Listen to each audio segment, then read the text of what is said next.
Hello. Hello, Hi. hello. Hi. Hello. We're here in the story corner with the lamp and everything. Welcome. Welcome. And it's up down with different heights here, mate. Just... Welcome to Catford. We're streaming live from Central Catford. We're Catford's answer to Ant and Deck. He's Robert Rickman. And I'm Sam Lane.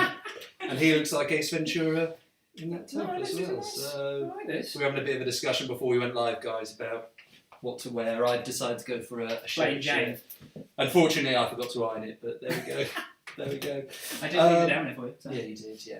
Yeah. In case you didn't gather, we're streaming live from Catford. We are Alaboogie Productions, and we're here to tell you this evening for 2 hours about Right Honourable Gentlemen, which is our first project. Yeah, very first project. Yeah. What have they got in store for them tonight, Rob? Well, they've got in store. Well, we've got interviews with cast and crew. We've got a live session from the person who has written the music for the show, or the music for the opening sequence, Elliot Pritchard. And we've got lots of other bits and pieces like games, true or false. Yeah. Well, you keep going. I'm just going to check that everything technical's working. Tell them why I need to check everything technical's working, Rob. You need to tell everyone it's technical working because we are the only people here. Obviously, we are. There's an announcement already. See, technically not. Yeah, but we're going to be as good as we can, as clean and precise as we can. But because of obviously COVID, it's just me and Sam operating this. Trying to keep our distance as best we can, droplets and all. But that's as far as it will go. How are we looking? Yeah, it's looking good. It's looking. Just to give you some of the comments, mate. Danai Buzala, she's put a load of party poppers in there. And why wouldn't she? Claire Samuels can't wait. Charlotte Worthing, this is very exciting. Tom Pritchard, in true Tom Pritchard style, let's talk sausages. I love lamp. Yes, and three of these viewers are me. It's a sham. Well, Tom, all I can say is thank you very much for tuning in. For tuning in 3 times, that really means a lot. Tom, for those who don't know, Tom is Elliot's brother, who is the composer so far. Again, I need to lean down. The composer so far of Right Honourable Gentlemen. You're going to be hearing some of his music later. Yeah. Some of you might not know what Right Honourable Gentlemen is. In case you hadn't gathered as well, it's a bit frenetic and sporadic to begin with because there's no teleprompter, there's no script. It's all improv. It's all improv, baby. I know, you're probably surprised to discover that it is all improv. But Rob and I are going to be guiding you through this evening, just riffing off each other really. We have got a schedule though. We haven't got a schedule. I've got a schedule. It's right here. There's the schedule. Got the schedule. So, do you want to tell me a bit about yourself, Sam? Go on, kick us off. Go on. I mean, I'm Welsh. If any of you didn't know, I am Welsh. My accent isn't very strong. For those of you who know Gavin and Stacey, I am from Gavin and Stacey territory, as is Elliot, who played the music. I went to the Guildford School of Acting and I worked at Tornado Studios when I was younger. Rob and I have been speaking for quite a while about making something, haven't we? We have, yeah. Well, it was an idea that we've been talking about over and over and over again, but it never really came to fruition, if you will, until, well, about 14 months ago, wasn't it? Yeah, but hold that thought, because we will tell you a bit more. We'll get there. Just to know a bit more about me, I've worked quite a lot in theatre. I am a writer as well, so I've written a few different things. Actually, Tom and Elliot, Tom who's coming up with all the creative comments, and Elliot the composer, they were both actually in a very highbrow production of Ebenezer Scrooge that I wrote when I was 16, I think. It might have been the pinnacle of my career, actually. But yeah, so that's a bit about me. I'm based in Wales and London, so Catford is very much has been a central part of my life for the last 4 years, which is part of the reason we are setting the series here. Yeah. But yeah, Rob, why don't you tell them a bit about you? There's not much to tell, but I'll speed through it. Although I do talk quickly anyway, as you just said, we stumble over my words. Just slow. Just chill. We're all right. We're in. We're okay. So I came from a very sporting background, to be honest, first, and then sort of fell into acting with my drama teacher, Tracy Ann Cutbush. She sort of gave me a good push in the right direction, and then from there, I then sort of got into amateur dramatics and bits and pieces like that. I was then looked after by a lady called Nikki Robinson. for a while, and then went to drama school. Initially with Sam, we did a year at the Guildford School of Acting, and then from there I went on to Rose Bruford. And since graduating there, I've done some bits and pieces with Vienna's English Theatre. I did a school tour there, other stuff as well. Most recently did a production called Napoli 44, which was at the Voila Festival, which actually won the Off-Fest Offie Award. It did. Well done. There you go. Well done. Yeah. I've worked professionally for 4 years as well. That's just a really concise way of saying everything that Rob just said. Yeah. Intermittently, I've worked. Yeah. Intermittently. Yeah. But yeah, we came together 14 months ago on this project. It was born out of a traffic jam, actually. A long traffic jam. So we decided, I don't know how much we should say, but we're going to anyway. We've decided to go and support our friend Oscar in his third year show at Bristol Old Vic Theatre School, very good theatre school. He was doing Nicholas Nickleby, which, you know, I'm a big fan of Dickens. I think you are as well. I did Oliver. That was You did Oliver? At school. That was I did my Oliver first as school well. I was production. Mr. Bumble. Yeah, I can see that. But yeah, we went to watch him at his Bristol Old Vic Theatre School show. And Bristol from London should be 2 hours, 2.5 hours, maybe. Yeah, no more, no less. It took 5.5 hours to get there because we were stuck in a traffic jam the whole way. And actually, that wasn't the longest part of the day because when we got there, the show was actually in 2 parts.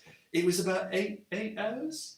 Something like that. And to be fair, actually, they did a fantastic job. They were great. They were brilliant. They were great. But it was a long show. It was a long old show. So fair play to them, actually. Yeah. But and Oscar was very good in it as well. And Oscar was great in it as well. I can't remember the name of his character. Oscar, if you're watching, can you comment your character's name just so we can reference that? Reference it, put it out there. But anyway, while we were stuck in this traffic jam for 5 hours, 5.5 hours, we got talking about this idea that we'd had for quite a long time about making a project together, and that brought us to Right Honourable Gentlemen. But we discussed the idea of making. I always loved things like The Office and that sort of comedy, that sort of mockumentary, fly on the wall comedy, and so did you. You sort of gravitated towards it as well. And initially we were thinking of doing like something to do because I work sort of part time in front of house. And I thought that was quite a good setting for big theatre. So many funny stories happen in theatres. But of course, with the sort of budget that we're working with, obviously, to get a theatre would be a lot. So we needed to find something that was relevant, but that also we could do sort of from grassroots. And that's where we landed at the idea of Right Honourable Gentlemen and starting a political party in a home, as it is. Yeah. So the series starts in our house. It's about 2 guys who set up their own political party because they see it as their God-given right to run the country. But they can't be bothered to join another party and kind of wait and work their way up and be an intern and a researcher. So they just make up their own because they think that'll be their way to become Prime Minister very quickly.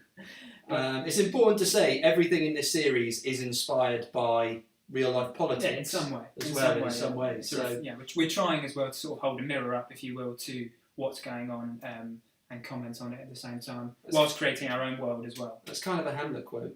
That is. It's very highbrow. Very poetic. What we're doing. Yeah. The last 2 episodes, we actually shift to an office space, so there's development through the story from our house. Don't give it away. To the we're not giving away too much. Giving a lot away there. Well, we're going to an office. A big spoiler. Yeah, but that's where You're just political trying to parties sell the tend to be. Listen, I'm so sorry you had to see that. But essentially, we're here, guys, tonight. Just to bring it back, we're here tonight to announce the launch of the website and announce the launch of the Kickstarter as well. We want to reach out to you guys to, hopefully get some of you to donate and support and become part of the project. But more than anything, we want you to take an interest in the project and find out a bit more about what's going on and how it came to be. So, with that in mind, shall I? Yeah, well, I just quickly so when we started when we started the project way back when, we then we had started with the mind of shooting all the episodes sort of at the start of this year, but we'd also started at the back end of last year. Then we ran into some issues and bits and pieces where it just didn't quite come to fruition, unfortunately. But it actually turned out to be a bit of a blessing in disguise. Unfortunately, not blessing in the sense that obviously COVID-19 came. But it has allowed some out-of-work actors an opportunity to properly spend some time on it. So that's what we've been up to, really most of the time throughout this pandemic, sitting, waiting, and also writing. And we've brought on at that time a fantastic cast and crew, and a graphic designer, and Elliot as well, as you know, who's written a song for us, and it's been a really good experience. But why I bring that up is that we did do some shooting in November of last year, and this is what this proof of concept video will show you.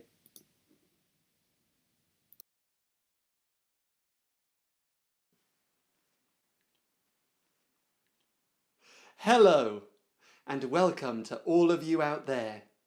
I'm Adam Goff Chamberlain Winterberg. And I'm Jeremy Smythe. And today, we're here to welcome you to the future.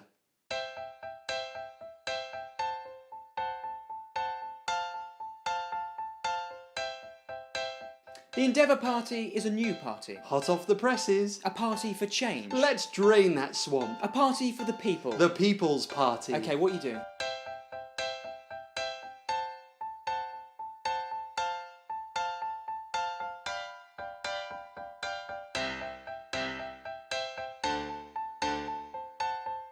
Adam, that means no more phasing me out by saying la la la la la over and over again. And Jeremy, that means no, I'm not going to make you a cup of tea, okay? I'm a clever woman with bright ideas and I just need to be listened to.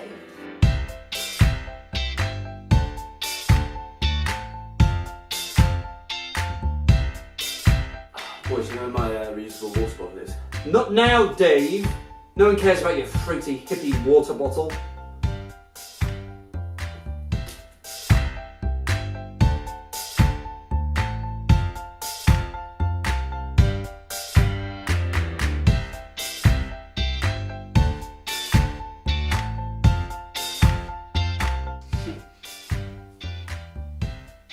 Very good.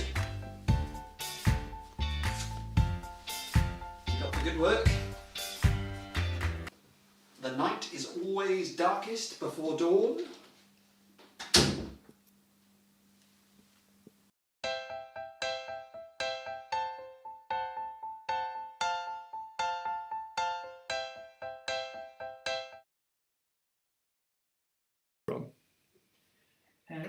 So that was, as you saw, some of the sort of test shoots that we did back in November, and the music over the top was played by Elliot Pritchard. Somebody who wasn't with us in November and is a new member of the casting team is Samantha Morrish, and she is going to be coming on and speaking to us in just a moment. Just going to bring her in now.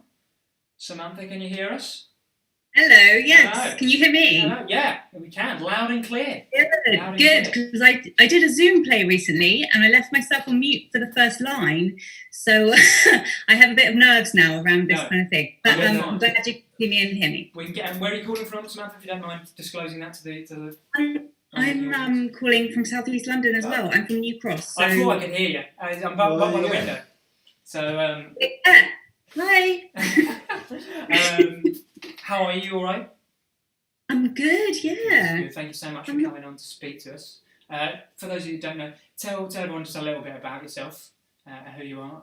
Just so you know, I should say that Samantha is playing Nina in these series. She is. Yeah. Yeah, she's a great character. Yeah, I'm playing Nina Bronze, and she's a lot of fun. We've been doing some read-throughs. But my name's Samantha, and I work as an actor, as a comedian, and as a writer as well. I write across like different genres, mainly do comedy. Comedy is my thing. And I do screen comedy and also like improv comedy and a bit of character as well. And you've done some web series work before as well, haven't you? Yes, I have. Yeah, I have done some of my own work, which I filmed and had screened. I had something screened at Loco London Comedy Film Festival last year, and then I've also worked on other people's projects as well, which is always fun, coming in and taking a character and seeing what I can add and working with people. Yeah. Just talking about the comedy as well, Samantha, because that was kind of how we got talking for this project as well, was because of the comedy things that we'd seen of yours before. What sort of comedy inspirations do you have? I love it. I've just loved comedy my whole life. Like as a kid, that's all I did. I'm sure he did other things, but I would just watch comedy. I used to watch a lot of US comedy when I was younger, and still do, and Canadian comedy as well. I've recently been watching Schitt's Creek, which it's just finished, which I'm very sad about. So I love that kind of thing. I grew up watching like Robin Williams, stand-ups I like I love Sarah Silverman. Yes. And then also, I also love a lot of like UK comedy. So Julia Davis I was pretty obsessed with her for a long time. I still am. But yeah, anything she makes, like Nighty Night, and I'm pretty sure she came through War of the Worlds when I was working there. Just want to drop that in there. Well, I just thought I was in War of the Just to be Worlds clear, last that's not year, Tom so- Cruise War of the Worlds. No. It was the immersive show. But I'm pretty sure Julia Davis came through. I should have said the rest. She said you were in War of the Worlds. Is she married to the guy from the Mighty Boosh? Stephen Barrett. They're together. Yeah, they both came through together. Yeah. I remember now. Oh well, there you go. That's our connection to Julia Davis. Julia, if you're watching and you want to donate, because Samantha's a huge fan and we met very briefly in a bar after a show, we'll give you details on how to do that. Yes, we will. Also, Later. I saw her once in a prep, Paddington. So Really? yeah, Well, and I it's saw like her. Honourable. I sound like a stalker, but I'm not going to. I once saw her with Julian Barrett, and he went to Reading University, which is where I went. So Oh wow, nice. There's so many connections. And how long did you spend in Reading? I did an undergrad in English literature there, and then I went away, and then I came back and I did a master's in modern contemporary writing. So that's where like my writing kind of came in. Then I started doing a PhD in poetry, and then I stopped that to go back to comedy and acting. I mean, that sounds like so a somebody poet. just followed That does it, sound like a really, poet, doesn't to be fair. And I suppose, obviously, we don't want to give too much away about the plot or anything at the moment, but just for You already have people. a fraction. But Well, all right. I said that we were going to move to an office, but just about Nina, about your character Nina. If there's some things that you can walk the audience through at home, so they can find out a little bit more about who Nina is, what they can look forward to, some of your favourite things about Nina, perhaps. I'm mindful. I don't want to give anything away too much away. Yeah, so you that's just true. Maybe Rob can be on spoiler watch, and anytime someone comes close to giving a spoiler away, he can. I'll just like do like a fake sort of, is that good enough? Yeah, that's fine. That's yeah. fine. Yeah, And I'll yeah. even, bring out our hands so that. But yeah, Nina, Samantha, you go ahead. Tell us about Nina. Got me. Okay. Yeah, well, Nina, she comes in like kind of mid-series, doesn't she? Yeah. Bit of a shift when things shift, and I feel like she's a bit of a catalyst to that shift. She's very driven. She's smart.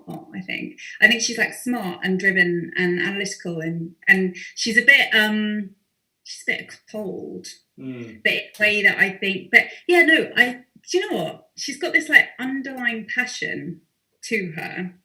But because she's so passionate about her work, then she can be a bit detached. Yeah. Yeah. I think that's fair. That's fair. a really good. That's Did fair. that pass your spoiler? Yeah, watch I didn't as have well? to. I didn't have to get anything out. No. It's just like I'm doing the thing from Yeah, Dodgeball. it does. yeah. I also think, just because people won't know the story yet, I think Nina is a really good counterbalance, particularly for my character, Adam. Also Jeremy, but things happen. Well, I think she acts as quite almost like a support network for Jeremy in the end. She's the one that sort of lets him know that actually this has actually got some potential, but you need to start taking it more seriously if you want to achieve something with this, because you've got all the foundations in place and I can help you with that. But I'm spoiling it now, no? I'm doing it now. You're a spoiler. Nothing more. Goodness me. Also, we forgot. I do like all our kind of like three-way dynamic thing that we've got going on. Yeah. And to Even find. though, talking of our what you guys are wearing, I do like what you're wearing. Thank Lots you. of different going on there, and also like our shirts, Sam, are quite similar, aren't Yeah, they? they are. Yeah. Maybe that was coordinated. Who knows? we didn't know. We Sam didn't and know. Samantha coordinated shirts. Ace Ventura, when we've got some other interviews on later. Tom Slatter or Jasper, if you're listening. No, if anyone's going to come on with a shirt like that, it's going to be Jasper. Yeah, It will be Jasper. Cool guy, that's why. Yeah, he is. Yeah, Great guy. Yeah. And I suppose just to kind of round up and finish off, Samantha, to get the people who are watching at home really G'd up and kind of that kind of teed up to want to watch the series and get involved. Do you want to kind of briefly talk about your experience being involved so far and what people can expect from the project? Yeah, I mean, I feel like we've been working pretty hard, right? Yeah. Like over the last few months. I know you guys had done quite a lot before, and I'd actually seen what you'd been doing online before we even chatted. Obviously, Sam and I knew each other before, and I hadn't yet met Rob, but I'd seen what you guys had been putting out, and I'd loved it. And I actually started sharing before I was part of the project. And then take note, people watching at home. Samantha was sharing before she was part of the project. If anyone else wants to share before they're part of the project, you jump on board, man. Yeah, you know if I see someone sharing, or a woman, I love you. either or. Yeah. But sorry, we interrupted. Carry on. Yeah, no. So and then when you got in touch with me, and then we read through the scripts, and I want to say like how dedicated you guys have been, because we got the scripts through, and then we had these interviews and chatted about it, and then because of COVID we've obviously been all having Zoom calls, but in a way I think that's been great because we've just been able to keep checking in. And then we've done some other rewrites, and then when was it, a couple of weeks ago, we then met the directors. The week before that, actually, the DOP came on board and we did a read through then. And then every time, like, we've had discussions, and I really feel like we as the actors have been able to just add quite a lot in terms of our characters and work with our characters and give it to you, the feedback. And now we've got the directors and the camera department coming on board. It's really cool. It feels really collaborative. And it just feels like something like we've all put a lot into. And now it's great that we've got other people knowing about it, so we can just carry on. Well, that's a very good advert, I think, for the project so far. Thanks so much for coming on, Samantha. It's not all we're going to hear from Samantha. We'll hear from you again later, Samantha. You're right to hang on with us, obviously, because we're going to play some games. Yeah, have a bit of fun. Later. But in the meantime, actually, you touched on something, Samantha, that we're going to move on to next, which is some of the things that we've already put out there previously. Around Christmas last year, we released 6 different promos. We're going to show you the first promo now while I jump on and get that going. Do you want to quickly talk through that? Journeying back again. Yeah, so this was, I can't remember which number this was actually now, but yeah, Sam said we put out 6 promos. Oh, there you go, it's signaling. This was number 1, the first promo we put out. So this is just coming in just now, I think. There we go. Britain, Britain, Britain. I'm here today to tell you that we have a new party to redefine the system. We are... What are you doing, man? Sorry, I was just recording. Sorry, I thought you were out today. We're redefining... What the hell are you doing? We said no. So no, not on camera. Redefine the system. Brexit Party, no. Labour, no. Conservatives, no. The Lib Dems, who even are they? They're basically the Greens, just in yellow, all right? They're amber. What? Amber, no, not yellow. Sorry, I'm the party leader. Don't listen to this man. I don't even know who he is, okay? Just give me that. Don't defile the Union Jack. I would never. Our great country. It's kind of like... Okay, our great country. It's going all the time. You're being silly now. Put it down. No. Put it down. Now hold it up behind me, please. Hold it up behind me. I'm sorry. This has been a party political broadcast from the Endeavour Party. Thank you. Thank you. Cut. Can we cut, please? You ruined that. I didn't. You ruined that. Just cut. give me...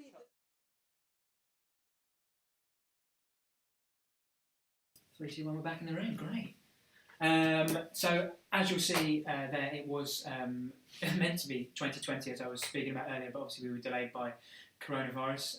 So that was a very sort of much older. That was the first one we did, and it was a slightly more spontaneous one, wasn't it, Samuel? As you wanted to mention. Yeah. So what you saw there, actually, at the time we weren't thinking about putting promos out at all, were we? No. We were just focused on getting the first episode filmed, finding out the kind of pros and cons of that dynamic, and making sure everything worked essentially, and we could learn from it.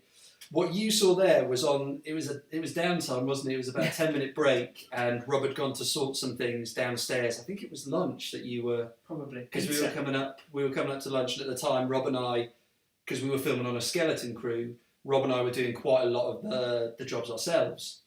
So Rob had gone down to make lunch, and myself, Nathan the sound man, and Ben the DOP were in the room, and we had, actually, do you want to grab it, because it's just over there. Yeah. It's just over there. We had the Union Jack handy, which we're fully aware. I mean, And it shouldn't, but it kind of, a couple of white people with the Union Jack is kind of a bit Britain first nowadays. So we're trying to reclaim it with right honourable gentlemen. I'll balance it out. To do that, I did bring along my second flag with me. Yeah. The Welsh flag. No, come on, put it in shot. Sorry. Well, Yeah, there we go. I don't need to see it. All right, mate. There we go.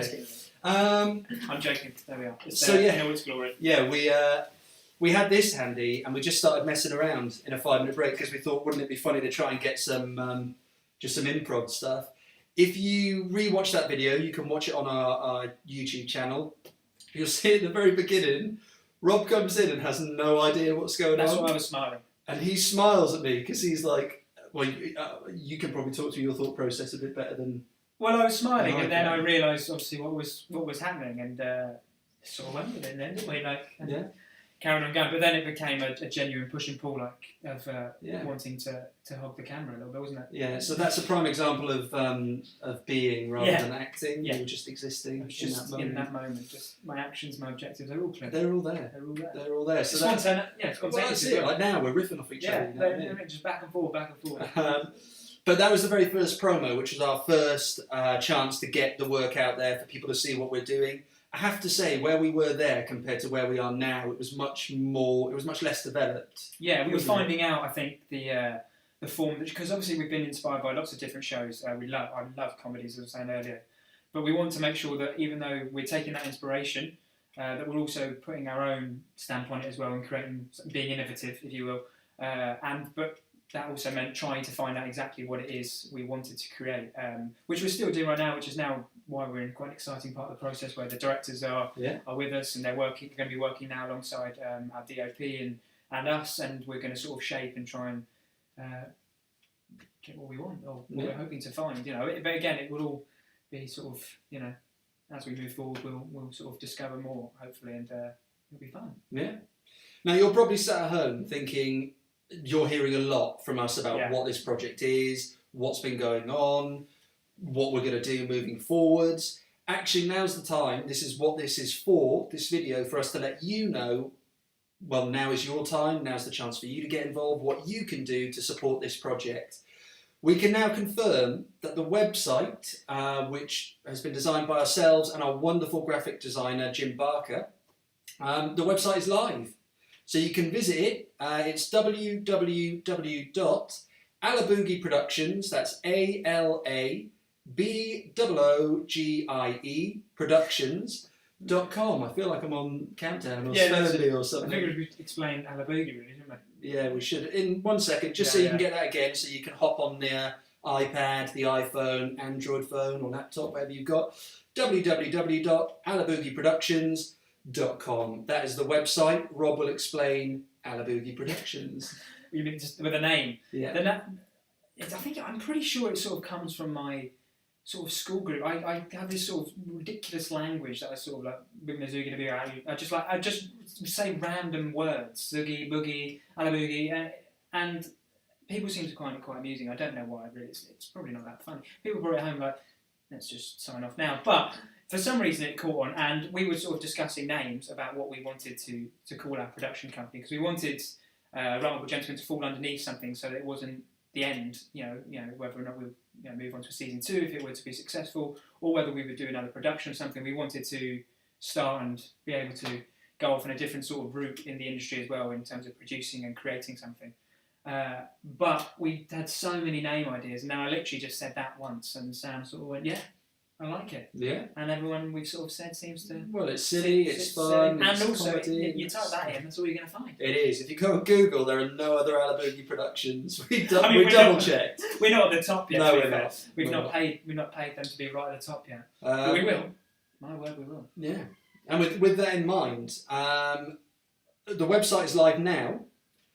The Kickstarter, which is your chance to support the project, get involved. We've got a whole range of perks to say thank you for donating money to us and becoming part of the project. That will be going live on Friday. So if you're watching this video now and you're thinking, I want to support, I want to give some money to this project, come back to this video on Friday and we will pop the link to the crowdfunder in the bio. Of course, we will be all over our social medias like a bad rash about the fact that the Kickstarter is going live. Well, a semi-serious rash. A semi... I thought you were going to say something. Really No, I wasn't. No. Got to keep it clean. We're live on YouTube. No swearing. So we're going to be all over our social medias like a semi-serious rash on Friday about the fact that we are going live with our Kickstarter. Come back to the bio on this video, but to pique your interest now, we're going to show you the video that we've put together for our Kickstarter crowdfunder. Yeah, so this is what you'll be able to see along with it on Friday when we launch it. And here it is coming in now.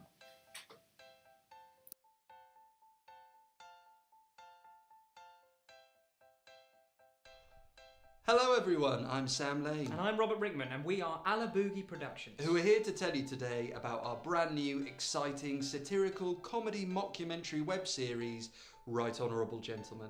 We've been influenced by shows like The Office, People Just Do Nothing, and The Thick of It. And in developing our show, we've taken a look at modern British politics. Now, we know that can be a buzzword for some and boring for others, but actually we found the more that we looked at the characters and the situations, the more we were inspired by the farce of it all. The series is made up of 6 10 to 15 minute episodes, completely free to stream on YouTube. The story follows two 20-somethings who for some reason believe it's their God-given right to run the country. Of course, they slowly realise that it's not as easy as they first thought.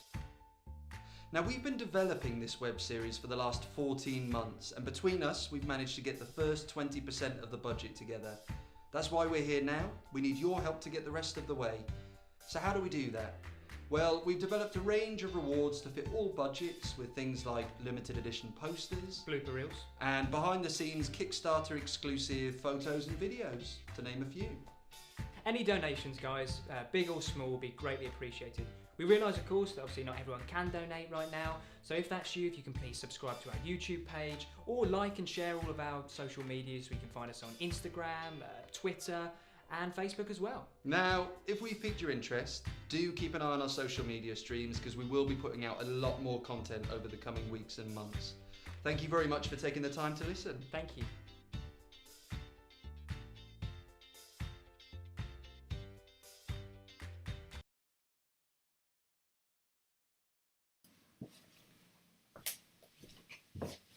So, that was the crowdfunder video. That I've got Rob back there being really technical. Right, okay, that was the crowdfunder video that you will see in a couple of days when you go on the crowdfunder. As you can see from that video, I only have two shirts. I have that one and this one. You're getting the best of both worlds tonight, guys. What we're going to do now is, if any of you have any questions about anything that you've seen so far, about the series, about who we are, about how you can get involved, about what sort of things will be on the Kickstarter in terms of perks, you can ask about the plot of the series, but I have got Rob staring at me behind camera who will let me know if I get too close to giving away any spoilers. So if there are any questions, feel free to fire away. I'll do my best to answer them. Rob is going to be checking those and let me know if there are any. Do keep it clean, please. Until any come in, if they come in, I'm just going to sit here and tell you a little bit more about the journey of the project so far and how we've got to this point. Keep me posted, Rob. So, as we said 14 months ago, we had the idea for the project in the car while we were on the way to see Oscar in his show. Any Bristol Vic people who are watching tonight, thank you so much for tuning in. I want to repeat that we did love your show. It was just a very long car journey for us, and quite a long show as well. We moved from there. We wrote the first couple of episodes and we decided we were going to do some test shoots. So we managed to get together a skeleton crew, which was myself, Rob, a couple of actors, and Ben Rose doing the DOP work and Nathan Biggs doing the sound work as well. And that was where we filmed our test shoots, and those were really invaluable for us to learn what worked, what didn't work. and how we were able to kind of improve the work that we were doing moving forward. Rob, you said there's a question. There's a question which is, how many cast members are there? How many cast members? All right, so I don't think this is a spoiler. Rob will tell me if it is. The first half of the series is us building our political party. So you actually start with myself and Rob, who are playing Adam and Jeremy. I think I can give you the characters from the first episode because it is the pilot. We're joined by Janice, who is really the anchor of the party. She keeps things working until Samantha, who's Nina's character, turns up a little bit later in the series. And our lovable lout of housemate, Dave, played by the wonderful Tom England. That's where we begin. Then through the first half of the series, we slowly build the party. And in the second half of the series, we meet a couple more characters. I can't tell you who they are because that would be a spoiler. Yeah. But just to count, me, Rob, Janice, Dave, Carl, John, Nina, the two characters you don't meet, well, the two characters you do meet that I can't say, 9. There are 9 core cast members, and at the moment, 3 directors and 5 crew members. So that's the whole makeup of the team so far. Anything else, or should I carry on with our journey? No, sorry. Somebody just said you've already had a more successful launch than Change UK. Do you think you do you think you can also avoid saying anything? Joe, no, I won't even read the rest. Well, I don't think it's unfair for me to say that the idea for the series was partially inspired by Change UK, the idea of setting up a party to gain some political momentum. But it's good to hear that we're doing better than Change UK. Ben Webster put Cumberland or Lincolnshire sausage. Ben, I'm a vegetarian, so I wouldn't have either of those sausages. I would have a GRO, Cumberland or Lincolnshire sausage. They are delightful.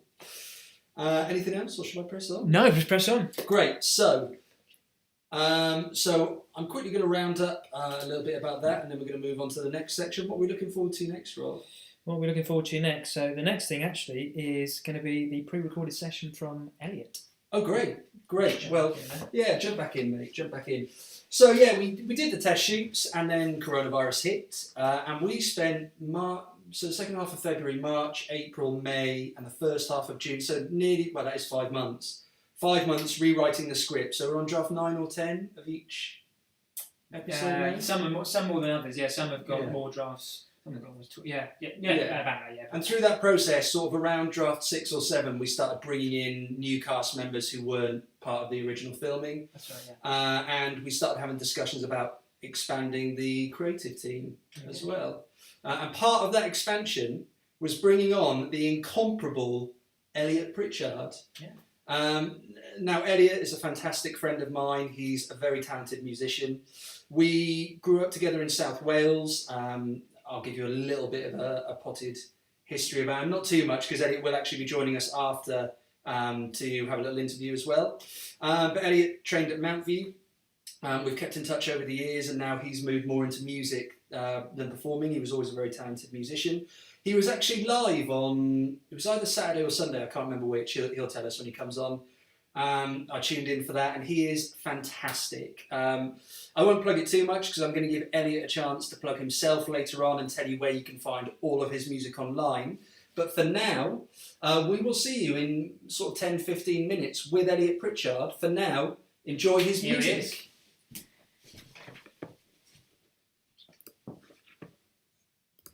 Hey, what's up? It's Elliot Pritchard. Quick thanks to Sam and Rob for inviting me to be a part of the launch of their website and their Kickstarter. I'm really excited to be part of this project. You should be too. It's going to be funny. It's going to be exciting. So please do support it in any which way you can, whether that be financially or just giving it a share. I'm going to get on with it and play you some music. This is my song, All Downhill From Here.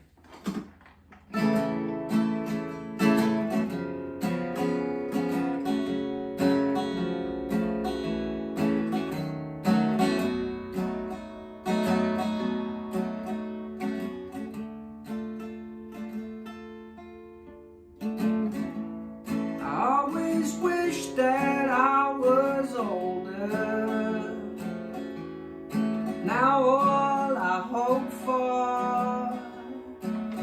as I'm younger more. And I always dreamed of being 30. Now I'm nearly there. It's all despair.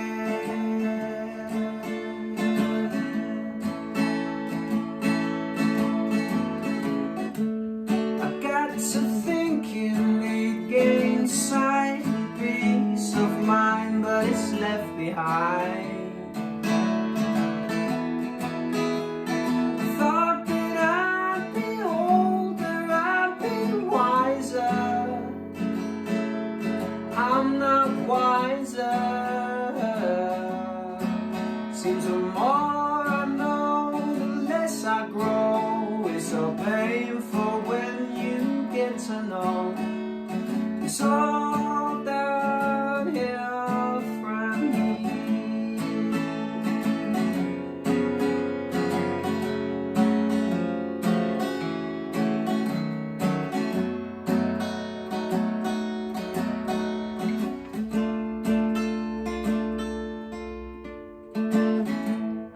My old man said make the most of it, son. 'Cause when all's said and done, it'll be like it's just begun. And I always listen to my elders, 'cause I thought they knew more. They knew the score.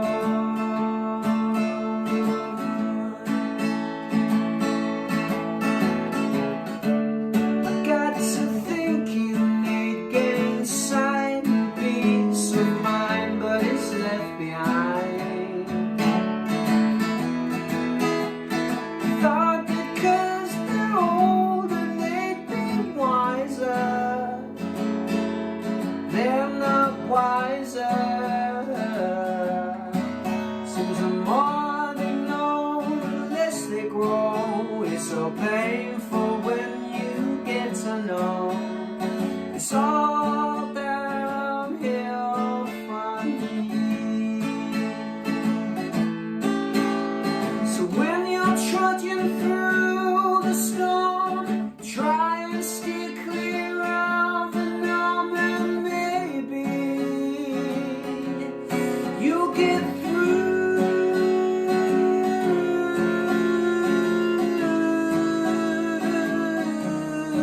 All you'll have to do is be younger too. Thought that I'd be older, I'd be wiser, but I'm not wiser. Seems the more I know, the less I grow. It's so painful when you get to know. It's all downhill from me.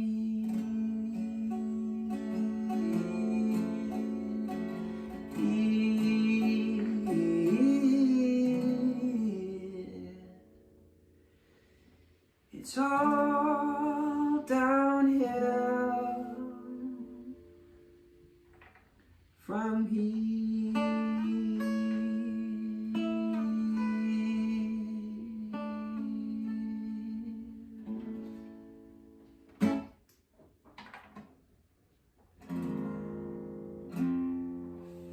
So that was that, and this is this. This one's called Done My Time, and yeah, I hope you like it.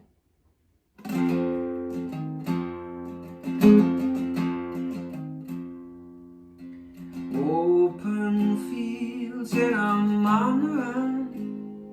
I'm only guilty of one thing, that's loving someone. Sirens calling, they're out for me.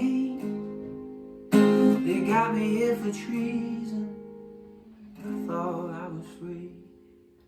I thought I was free. I thought I was free. I thought I was free. Spare me a heart you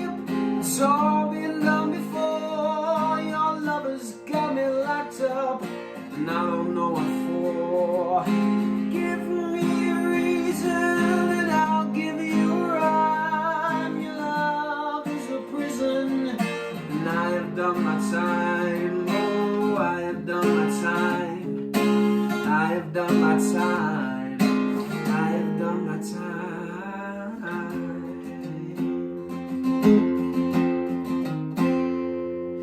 Chain gang men, they calling me. They're in hot pursuit, and I'm running on fumes. They'll line me up against a wall. Snapshot of my future. I thought I was free. I thought I was free. I thought I was free. I thought I was free. Spare me a hardship. It's all been done before. Your lovers got me locked up, and I don't know what for. Give me a reason, and I'll give you a rhyme. Your love is a prison, and I have done my time. Oh, I have done my time. I have done my time. I have done my time.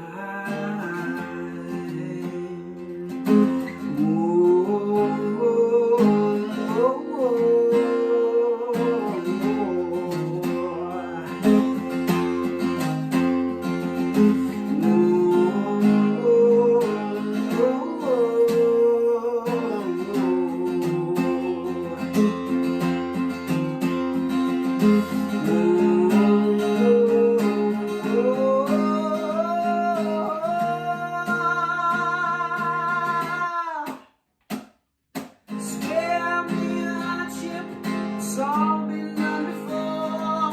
Your lovers got me locked up, and I don't know what for. Give me a reason, and I'll give you a rhyme. Your love is a prison, and I have done my time. Oh, I have done my time. I have done my time. I have done my time.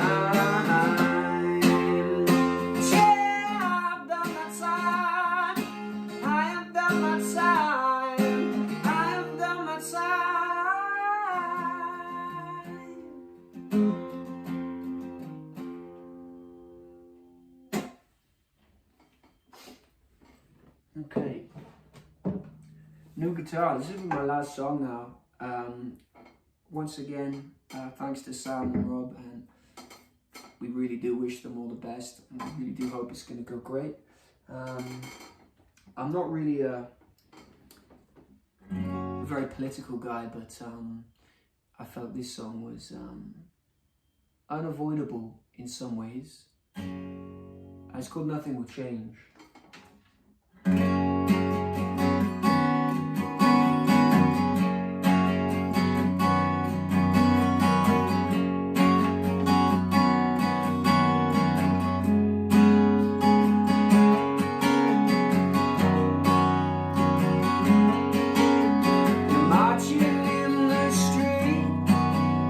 Don't believe what they read, and they'll march again for the fallen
change. You'll walk your dog in the graves. Nothing will change. They'll try and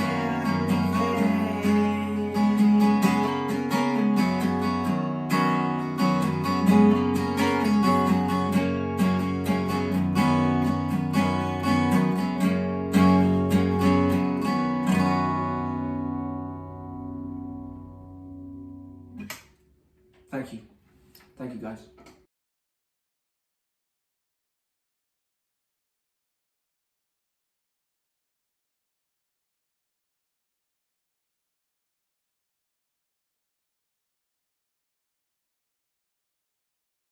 Cheers, bud.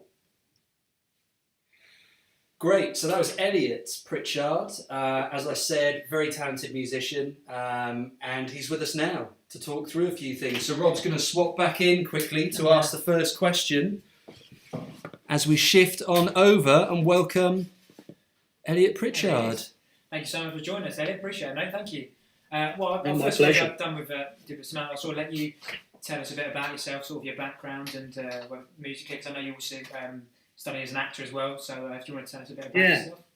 Yeah, so I mean, as Sam said earlier, we sort of both grew up in the sort of same small seaside town called Lanswick Major, and I was thinking about this the other day. We've been friends for, I think it's over 15 years now, so we've known each other for such a long time, and it was through performing that we'd become friends.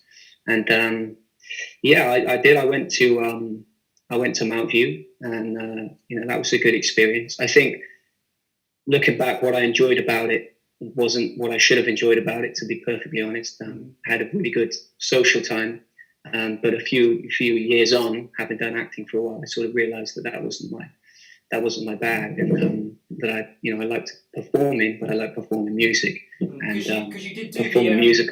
Go on. You did do the musical, didn't you? I was going to say at Mount View, because you get a choice, don't you, at Mount View in your third year? Is that correct? Yeah, that's right. Yeah. So, you don't know. So you don't. What happens is at this point, it's probably changed now. At this point, you do the musical theatre course, or you do the acting course, and I did the acting course. But what ended up happening throughout my training and then afterwards as well is I was just sort of pushed into sort of more musical theatre stuff, and I think that was obviously because I play a few instruments, and I sing what I try to sing, and You sing very well. Yeah. So thank you. Yeah. So I mean, yeah. Well, I was going to say, you've been doing music as long as I've known you, mate. I mean, it would be useful for people to, I guess, kind of know what the inspiration for your music is, really. Before you answer that, if anyone's got any of your own questions, we're going to carry on asking Elliot a few questions. If you've got any of your own that you want Elliot to answer, pop them in the chat box, and sort of 5-10 minutes from now, we'll come to any of your questions if there are any. And perhaps pick up on some of the ones that we... Yes, because they've not gone unnoticed. No, they haven't gone unnoticed. There are a few. But yeah, what inspires your music, Elliot?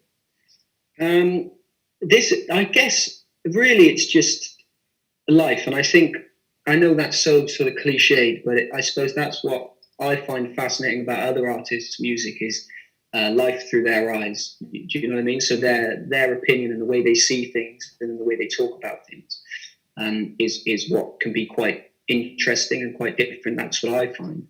So really, but I don't really ever have like a plan when I'm writing a song. I go, okay, I'm thinking about that right now on mine, and I just sort of I go away with it. So sometimes it does take me by surprise, some of the stuff I write about, because I don't, I don't know. I don't think of myself as someone who's particularly intelligent or deep thinking, but I know that some of my songs, I don't know this for sure, but some of my songs might suggest the contrary. So it's a tough one to answer that, is, to be honest. Well, actually, All Downhill From Here, I think I've told you before, was one of my favourites. I think you played it in the set that you just had there.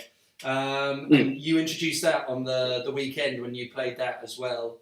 Kind of, just share. It'd be useful to share what that one's about and what inspired you about that, really, because I think it's such a good song. Yeah, I must say also, just for the whole set was absolutely brilliant. I'm sure we got some fantastic comments there earlier, but it really was absolutely brilliant. I listened to it, but thank you. It was fantastic. No, thanks.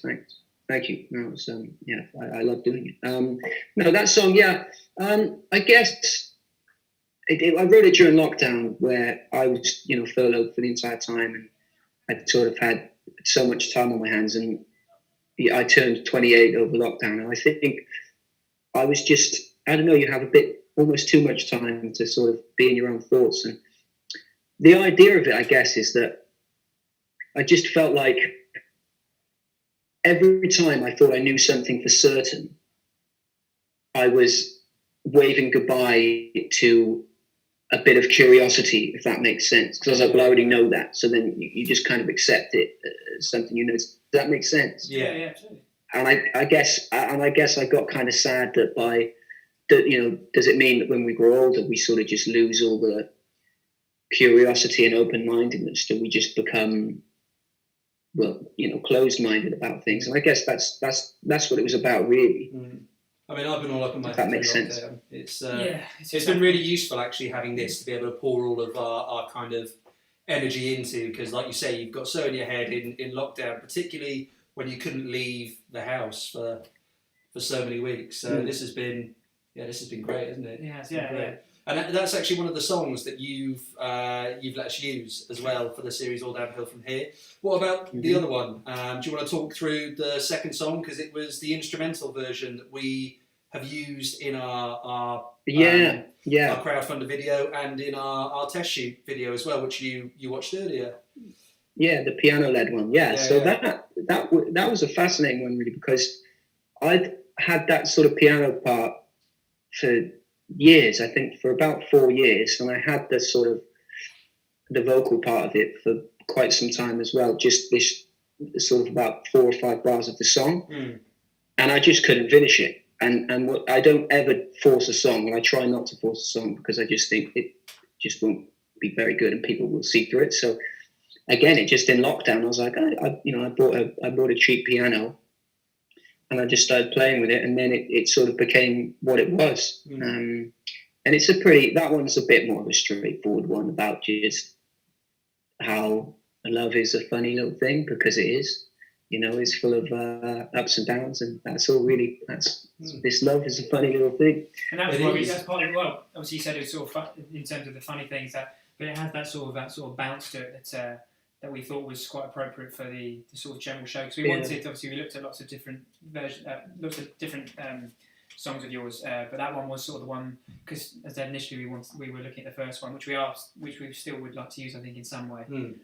But that one was one that sort of just jumped out at us as being appropriate. Well, it's things like The Office as well, with handbags and glad rags. That was kind of the vibe that we were going for initially, and that both of those songs in some way or other lend themselves to that kind of vibe, don't they? It's and lyrically, there's things in both songs that you could sort of associate with the world that we're trying to create, I'm just so glad they worked for you guys, to be honest. I was just so happy that that you guys wanted to use my stuff. It was really exciting, and obviously I'd seen some of the clips you guys had done before, and I was, when Sam mentioned it, I was like, perfect, count me in. And we're glad you did. It's going to be a match made in heaven. This is it now. The royalties are going to be off the chart. If you want to see Elliot's music at the start and end of all of our episodes for Right Honourable Gentlemen, you know what to do. This coming Friday, head over to Kickstarter. Right Honourable Gentlemen. I believe, I'm not going to quote the exact one right now, but I believe our name will be in the title of the URL. Yeah. So we will get the exact URL for you, tell you what it is, and again, we will pop it in the comments section below from Friday, so you can get on there, donate, support, and get Elliot's songs out there with our opening credits. Just to bring it back, El, before we go over to some other people's questions, if there are any. I'll head over. Musical inspirations, maybe like 3 people or 3 bands that you would say inspire you the most, or have inspired your work the most. I'd say I think the artist or band that inspired me the most is Tom Petty and Heartbreakers, which is an interesting one, just because I only sort of got turned on to them maybe 2.5, 3 years Yeah, ago. you missed that, Rob. But, Really excited behind the camera then. Really, yeah, Literally just yeah. went- I wish I hadn't got up now. He just went, oh Yeah. yeah. I mean, innit? Every song that guy does is an absolute classic. But I do remember when I was really, really young, I got hold of my dad's Bruce Springsteen Greatest Hits CD. And when I heard A Born to Run, I was like, I don't know what this is, but I want it. And I just played it. So I think that had a pretty profound effect in me trying to, pursue this thing. So I say, yeah, he'd be the third. And then there's obviously quite a lot, but I do very much like John Mayer, Guilty as Charged. Yeah, brilliant. Yeah, just a great songwriter, very, very intelligent. I can attest to that you are a fan of John Mayer. I'm a little bit hurt that you didn't include me in that list of inspirational musicians, but there was you only had room for 3. So no, when you talked about your performance in Oliver earlier, I was inspired by that performance. To be fair, Elliot was. Who were you in? Bill Sykes. You were Bill Sykes in Oliver. Yeah. To my shame, yes, I was. This is 12 years ago now. 11, 12 years. Yeah. ago. Do you remember I pushed the guy over on stage and he went bloody tits over off? So sorry, and you're live on YouTube. You're live on YouTube. Please do not swear. Oh, sorry. That's all right, mate. That's all right. Just off the back of that, we have got a question. People. Oh, we've got some questions. We've got coming a in question. for you, Al. Just off the back of the favourite musicians. We've also got, what is your favourite song? What's your favourite song, Al? What's my favourite song? You know what? I think my favourite song is maybe Both Sides Now by Joni Mitchell. I think that's one of the best ever. Good. Always gets me in love, actually, that Joni Mitchell bit. Doesn't it? Just bloody hell. I've never Sorry, actually watched Love Actually all the way through, so Please leave the chair now. this is going to get You've some never hate. watched it? No, this is going to get some hate in the comments. I know it is, but I've never watched it all the way through. I've seen the bit with the cards where he's like, "I can't." Well, speak you're to you, gonna- but You're going to have a splendid Christmas this year, my friend. No, I because always you're gonna watch do. that film. I always do. It's going to change your life. Home Alone 2, The Grinch. There, The all Grinch that is stuff. a big I'll shout. I'll add Love Actually to it though, as well. Any more? Nothing coming through now. No, Well, no. I think it would be useful, Elle, for people to know if they did like your set and like your music, to know where they can find all of your music and support you. Yeah, of course. So my main social media profile is Instagram, so that's Elliot Pritchard Music. I sort of try and use that as regularly as I can. That's the best place to be updated on stuff. And I have recently released a new single, which I wrote and recorded and did it all from home in lockdown, and that's available on Spotify. That's Since Forever, isn't it? That is Since Forever. Since That's Forever. right. Yeah, that's right. And that's So an that's excellent available. song that has got me through the last few weeks of coronavirus madness as well. I do recommend Since Forever. You'll probably tell I'm a big fan of Elliot's. I have got all of his songs, even the ones that were pre-SoundCloud. I've got them on my phone as well. The old acoustic ones, New Year's Eve and all that. Yeah. As well. Blimey. Bigger Problems, all that.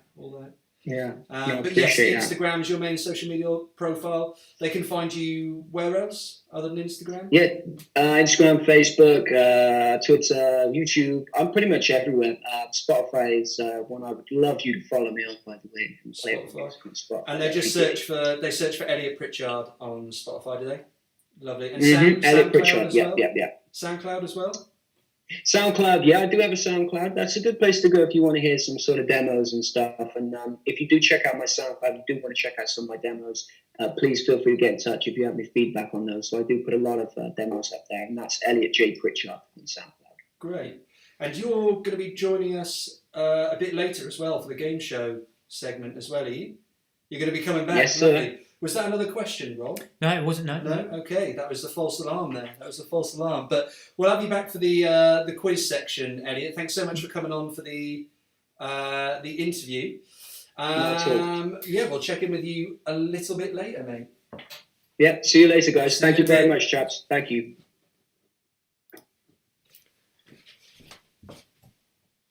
So that was Elliot Pritchard joining us on Zoom there. We've been doing Zoom interviews because, as you all know, coronavirus, we can't have really more than Rob or I here. So we're kind of manning the stations on all of this stuff.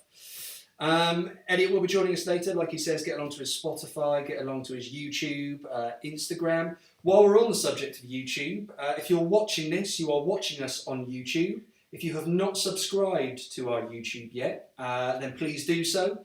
There'll be a little button on our channel. It's really easy to see. I think it's bright red. It says subscribe.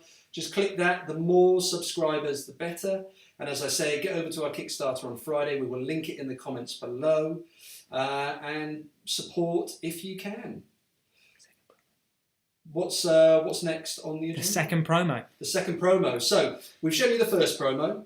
This is the second promo. This one is Rob's promo. We're going to see if you can guess what inspired this promo. It was very timely. It was around the general election, wasn't it, that we filmed this? Yeah. So check this out, see what you think, and we will give you a bit of an explanation after. Hi there. That's Come on awesome. in. Don't be a stranger. Come on. Hi Jeremy, why don't you tell us a bit about yourself? Well, I'm Jeremy Smythe, the chairman of the Endeavour Party. Come on through, don't be shy. How do you think the election's going so far? Oh yes, go good. Yeah, absolutely. We're smashing it. And that's exactly how we're going to continue. Tell me how you normally go about starting your day. How's anyone start their day, eh? Yorkshire brew, full English, maybe take the dog for a walk, let them do their business and then get away before anyone sees. Hey? If you had one message for the people, what would it be? Vote. But don't just vote for anyone. Vote for us. Favourite food? Fish and chips on a Friday night. It's the law. Or it will be. No, but seriously, fish and chips. Or roast dinner. Got a bit of everything on there, haven't you? And what do you say to people who think you're not real contenders in this election? I laugh. Because that is just the establishment trying to get us down. We are a party for ordinary people. Not this metropolitan elite club. Oh, no. For people like you out there. And what's your favourite drink? Port. There's no question. What do you think are the biggest challenges facing this country? This is an amazing country filled with so many opportunities. The problem is these has-beens in Parliament, these silver spoons, but not anymore because we plan to get in there and rustle some feathers and put it back to you. All right? This can be once again a glorious nation. Hi there, how you doing? Working. It's dark outside. We don't stop. Fully committed for you. And what's your favourite band? Slipknot. Or the 1975. Not much to choose between the two. And what would you say to someone who's thinking about not voting? If you don't vote, then you don't have the right to have a say. You have choices. Alright? And here they are. You can vote for the blue noses. You can vote for the left-wing Bolsheviks. You can even vote for the middle ground who will just say anything to gain a vote. I mean, how tragic is it? MP expenses for tooth floss. I can't do it for you. But what I can do is this. Promise you a better nation, a more complete nation, a nation that is for you. So on the 12th of December, don't just vote anyone. Vote, vote, vote, and vote Endeavour. We good? We happy with that? Yeah, we got that? She came in alright? Yeah? Got that? Good.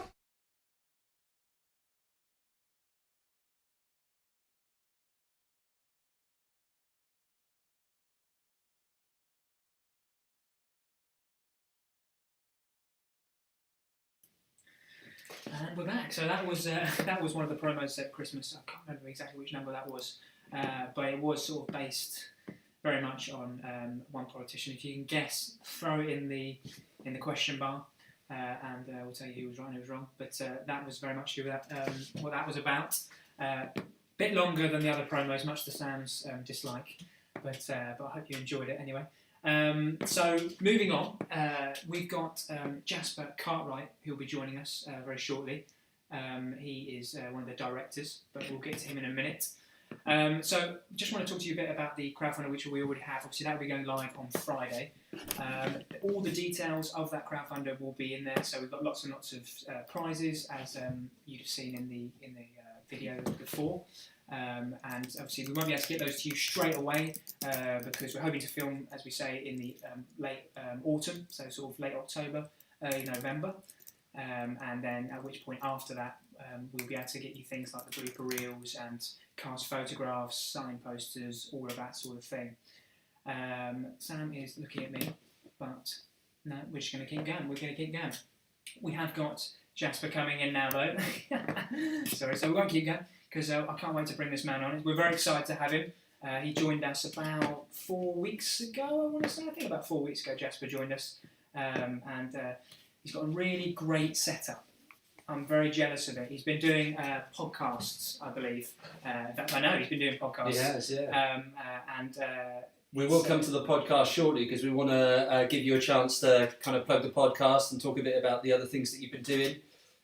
Jasper, just give us a quick little bit of something so we can test that the audio's working loud and clear. Hello, can everyone hear me? He's there. I can. Look at that microphone.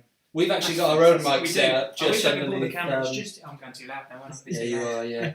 You want to move it in like that. You've got There to it is. There it is. That's There the we bit. go. That's I love that bit in there. You've seen Love Actually. Yeah, the bit with I haven't seen Love Actually. Radio no. Watford. That bit. You haven't seen Love Actually? Jasper, have you seen Love Actually? Yeah. Okay, I'm in the minority here. Okay, to I'm be fair, just I just about- watched it recently because my partner made me watch it, and I've got to be honest, it moved me to tears. It's a beautiful It's film. a great film. I can't believe that. That's unacceptable. It really is. I've known that. I've never written the series with you. The thing is, I I'm have to not confess that. 100% convinced it's a Christmas movie either. I think Oh, it's a Valentine's come Day on. movie, but It's a. it is controversial. That's a isn't good it? question. You A lot of possibly people are- judge. Is Die Hard a Christmas film? No, I say it's a all year round film. 100% Die Hard's a Christmas Oh, it's an all film. year round It's film. not. Film falls out of film. 100. Listen, let's not fall out on this, guys, but I am right, okay? No. I'll tell you why. Is that it? No, I'll tell you why. It's because, look how heated it's got. Jasper's been on 2 seconds, and look how heated this is You meant to wear a shirt like mine too, Jasper. Yeah, I didn't wear the shirt. You've got the pocket though, that's close enough. Right, so all the music, let's come back to Die Hard. All the music in the film is Christmas songs in a minor key. It snows. Yeah. The reason he's in LA, he's taking the teddy bear for his kids for Christmas. Yeah.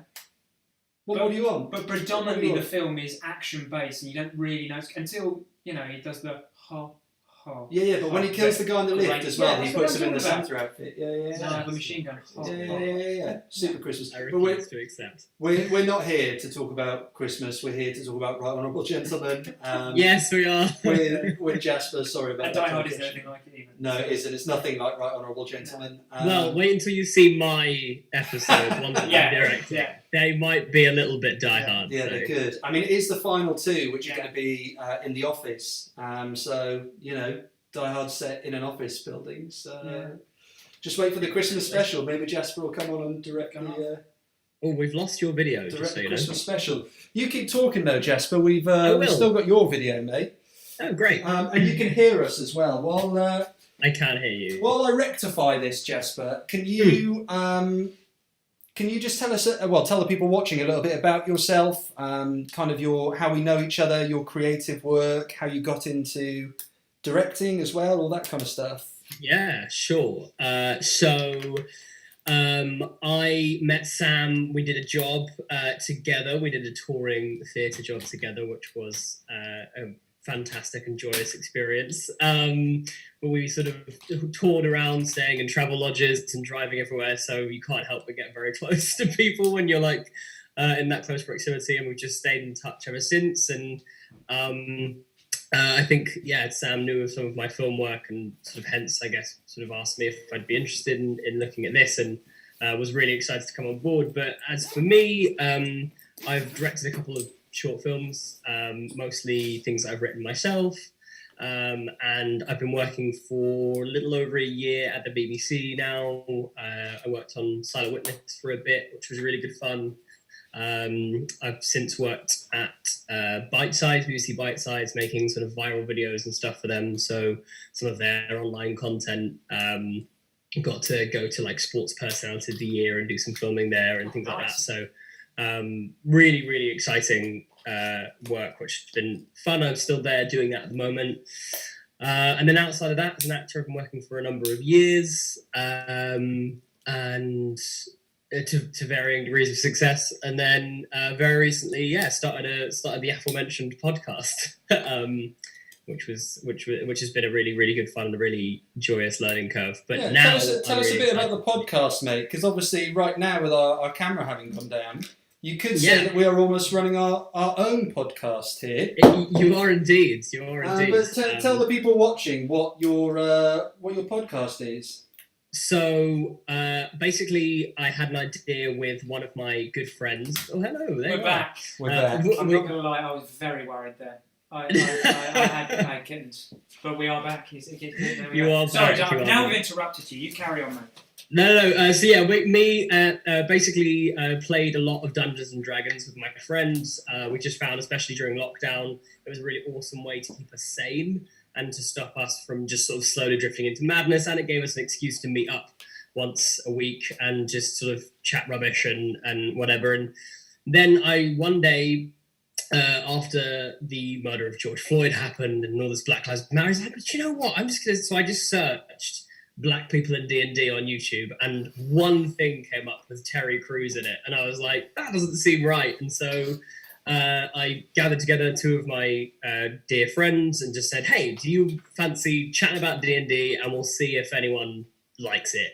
And lo and behold, in the first 2 months, we've nearly got 1,000 followers on Twitter. We've got we're nearly at 3,000 downloads across all the episodes, like the 12 episodes, I think. We've got some incredible guests lined up to come on the show, so it's kind of just sort of snowballed out of control because people are really responding to it. So and whenever you want me to come on, you just let me know because I'm here. Yeah, exactly. Yeah, I will do. Don't you worry. He's never played Dungeons and Dragons. I do feel like perhaps this could be a Kickstarter award. I'll lead these two buffoons through a dungeon. Maybe that could be like a promo kind of fundraiser thing. We'll play Dungeons I think that could be. Dragons People for the will first want time. that for sure. Yeah, give the people what they want. If you would like to see Jasper lead us through Dungeons and Dragons live on Zoom, or we'll figure some way out, leave a comment and we'll see what we can make happen. Please do it. I will kill them painfully and slowly. It'll be really great fun. I just would love to play it though. Well, I listened to the first episode of Jasper's podcast, and just the first episode. Yeah.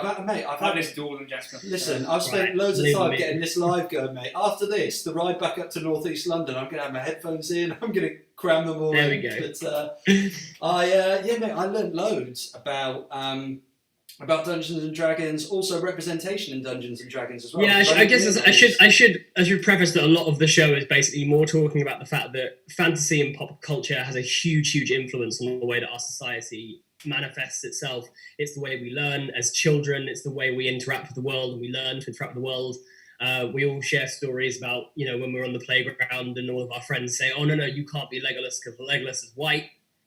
Things like that. So we share a lot of stories like that. We talk about inclusion and diversity and why it's important, and why in media as a general, it's vitally important, because that's modern day storytelling. That's the sitting around the fire that our forefathers did. This is that now, which is why it is really important. So yeah, I should say there is a serious reason for doing it as well. And it kind of feeds into what we're, our aims with this series are as well, as we're sort of highlighting some of the things that are happening in British politics. I mean, certainly at the last general election, the one before that, it feels like there's a sense in this country that politics is boring, politics isn't for everyone, I don't do politics, and, everyone's entitled to their opinion, or, can do what they like, but we're essentially, through satire and comedy, trying to highlight some of those things and hopefully draw a connection between the things that happen over there do actually affect you over here, which is why we've done our best to assemble a team of people of different experiences, ranges, views, so everyone can feed into this melting pot of ideas to hopefully get this story out there, but also make sure the serious elements are kind of punctuated as well as the funny ones. I think it's incredibly important, like you just illustrated there, that we have to find a way to communicate to audiences that don't engage with politics, why it's important that they do so, why it's important they don't just go down and randomly tick a box. It's important for them to actively engage, to look at policies, to see where they fall on the spectrum, and to be able to have an idea about it, because I think that we are all affected by it. We do all talk about it. We do whether we know it or not. When we go out and we say, why haven't the bins been taken? That's politics. You know, when we when our minimum wage job doesn't pay us enough to afford our rent, that's politics. And so it's really important. And especially for me, I was actually going to say that I was sort of really impressed by the way that Sam, you spoke to me about sort of whether I'd be comfortable coming on and just having a look at one of the particular episodes, because it was tackling a sort of a diversity issue, and just actually how important it is to be having those kind of conversations and not just sort of assume, oh, well, I'm not saying anything offensive, so it's fine. But it's about being inclusive now. It's not just about sort of not saying the wrong thing. It's about saying, okay, what can we say that will actually include people? And I think actually including minorities in politics is vitally important. I don't think that we break the current cycle of kind of public schoolboy sort of white, prime ministers and people in parliament, unless we do that, unless we engage more minorities and into politics. And so I think that it was one of the things that really excites me about the idea of getting involved with Right Honourable Gentlemen, was just where can I identify that hole or that gap, and where can I sort of try and hook some new people into engaging with this kind of content, and make people laugh, because I think that laughter is generally the best medicine, especially at the moment. I was watching a documentary earlier called Howard, which is on Disney Plus. Are we allowed to pitch things? Yes. We're not sponsored. I'm going to kick myself now. It's terrible. I can't remember his surname. Howard. Somebody will know that's on the chat right now. I'm going to kick myself. But anyway, it's a brilliant documentary. He was one of the lyricists and composers of Beauty and the Beast, Little Mermaid, and to cut this to what I was getting. Howard Shore. Yeah, I was going to say Howard Shore. Howard Shore. Yeah. Yeah. I believe it's SHORE, so it's not like. Yeah, maybe that sounds about right. Actually, and he anyway just said at the end about him that he wasn't political. He was just a human being, and he could just identify things that were wrong and right. You don't have to be politically, driven in that sense. That's sort of word or politics, but it's just about being able to be open-minded to certain things that aren't correct, but that do still exist in politics and just in everyday life. And we try and touch on that. And of course, that's what we've tried to bring in a really good group of people that are open-minded as well, to try and help us create that environment. Yeah, absolutely. And also, some of the things politicians do are just crazy. They're just really, really stupid, and I love it. Yeah. I mean, we named one of the Kickstarter crowdfunder perks is called the MP's Duck House Starter Pack. So, which is a throwback to the MP's expenses scandal. Well, yeah, I have a direct, I know a friend of a friend whose dad that was. Oh wow. Yeah, I know. Wow. So I'm right there on the line, guys. That's why they got me in, because I know. And also cheaper than a road trip to Durham as well. We threw in a little bit of shade at Dominic Cummings. Oh, one of my favourite things was Brew House, which is a distillery near us in Manchester. They released a beer called Long. Is it I Test Dara or something? Yeah. I mean, you can get away with it now, couldn't you? You could have a few beers down the pub, drive 30 miles, and say, "I was just testing." Yeah, that's all. Just testing. You watch when I go over. If the senior advisor can do it, surely I can. When I go over, the views are going to have shot through the floor because we've gone so political in the last 5 minutes. We'll see. We'll see. But Jasper, you're going to be jumping back on with us as well, aren't you? To play. Yes. I believe so. I think we have actually got Tom Slatter about to jump in as well. So just really quickly, I think you may have mentioned Jasper, but just as a parting thought before Tom comes on, where can people find? It's 2 Black Halflings, isn't it? Three Black Halflings. Where can they find 3 Black Halflings is at TB Halflings on Twitter, Facebook, and Instagram. So at TB Halflings. And then if you wanted to email us, you can. It's secondbreakfast@tbhalflings.com. Great. And as Sam said, I've actually listened to the first episode as well, and it is genuinely very, very good. Really I'm worth going to be tuning in some more. Really I may have got the name wrong, but it is really worth a listen. Great. We'll see you shortly, Right. Jasper. See you later. I can't wait. Let's do it. Let's get him in. So this is Tom Slatter. He is playing Carl marks in the series. Oh, you didn't let Tom say the name. You've given it away. Oh no! Here he is. Hello. Here How he you is. doing? Very good. How are you? Yeah, great, mate. How are you getting on? Yeah, good. Let's just jump on and check the sounds. Wow, it's actually gone up since we've got political. So There you go. yeah, there you Straight go. in there. And now we've got the man from Durham here himself. Not Durham, North East. Durham? Is that fair? Durham? Yeah, that's where I grew up. I was born in Newcastle, grew up in Durham, yeah. That's right, yeah, you got it. Nice. You got it. And we should say a special mention that Tom is a new father. Yeah, he is. Congratulations. So congratulations, Tom. Congratulations. Thank you for coming on with all the lack of sleep. I know my sister's just had her first child in November and doesn't sleep at all. So have you put the little one to bed and then come on for the interview? No, my wife is actually bathing him at the moment. He's in the bath.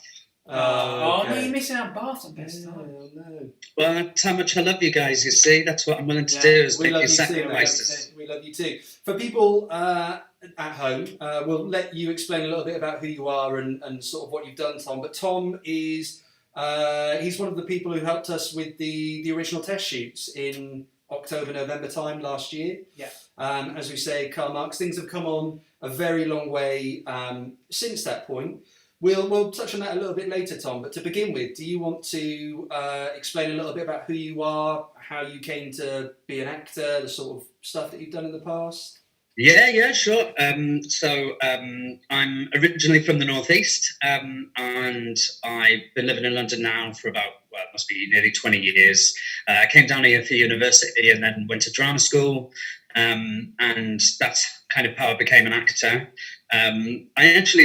I came across this not that long ago. Is I had a realization of the moment that I actually decided I wanted to be an actor, and that was when I was about 15. I was at Darlington Civic Theatre watching Death of a Salesman, and it had Alan Armstrong as Willie Loman and Mark Strong as Biff, and it was probably the most amazing show that I've seen in my life. And at that age, I was just like, that's what I want to do.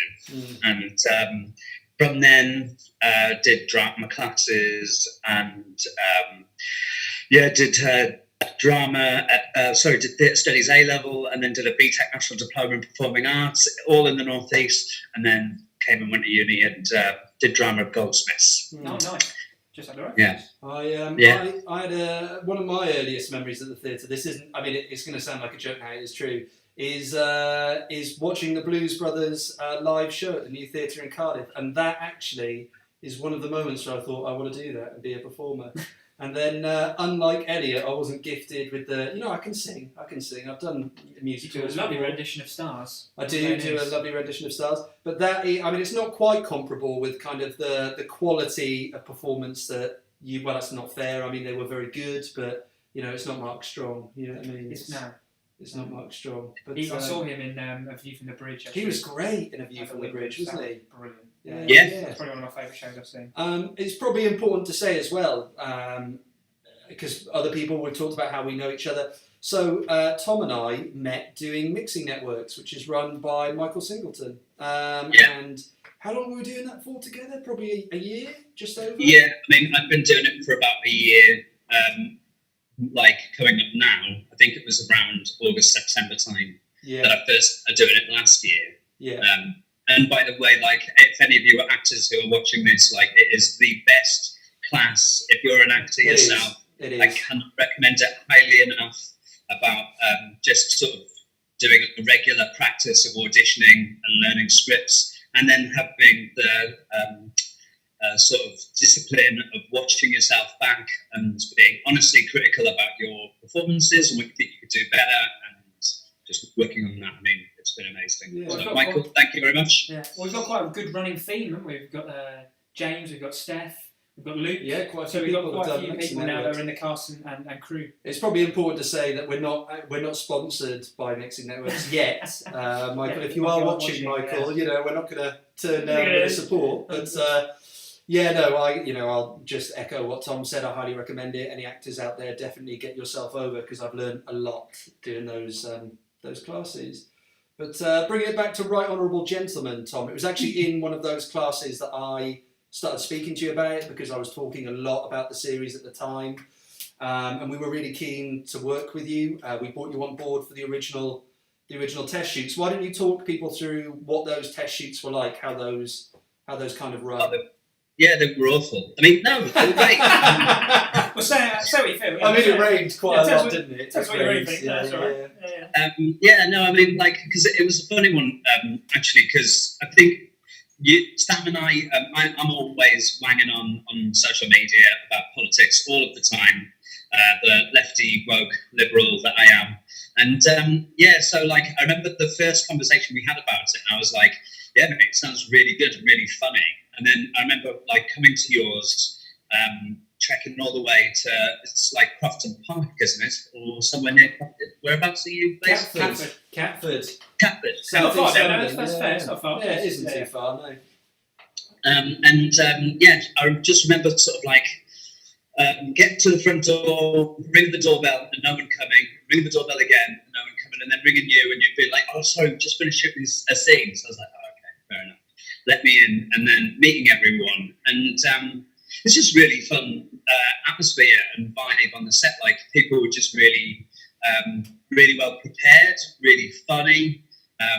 Like, you guys really wanted people to bring their own stuff, their own energy, their own, not necessarily material, but like wanting to like make sure that people felt that if they had the idea to like try something in a scene and give it a go, like it felt really collaborative and really fun. Yeah. And well, I mean, that's a really lovely testament. Thanks so you. much, Tom. Everyone's been so nice about the project tonight. That's got to be worth another £20. Yeah, that's got it. That's got it. Just remember, Friday, come back to this video, comment section below, click the link. It'll be Kickstarter, Right Honourable Gentlemen is what you are looking for. Just whatever you can spare. If you can't spare any money, obviously coronavirus is ongoing. But you just share, spread the word, tell your friends, family, neighbours. And that really does genuinely. It does genuinely a lot. The spreading, just any sharing, liking stuff. It really will help to build the show and get it some traction and hopefully move it forward in the right direction. Yeah. And lucky for you, lads, most of us will have probably just got our second tranche of the SEISS payment. So if you want to send the whole thing, into us, we're not going to say no. Any excuse to reach into your pockets. I guess because we've got Sam Morrish about to come back in, and I hope Elliot and Jasper will be joining us as well for our little comedy section. But before we do you want to sort of echo a little bit of what Samantha said earlier about the progress from what we've done the first time, Tom, because you've been involved for the whole thing, through to now, how things have developed, how they've adapted, what, we know what our aims are, but what your hopes are for the series and moving forward and that sort of thing.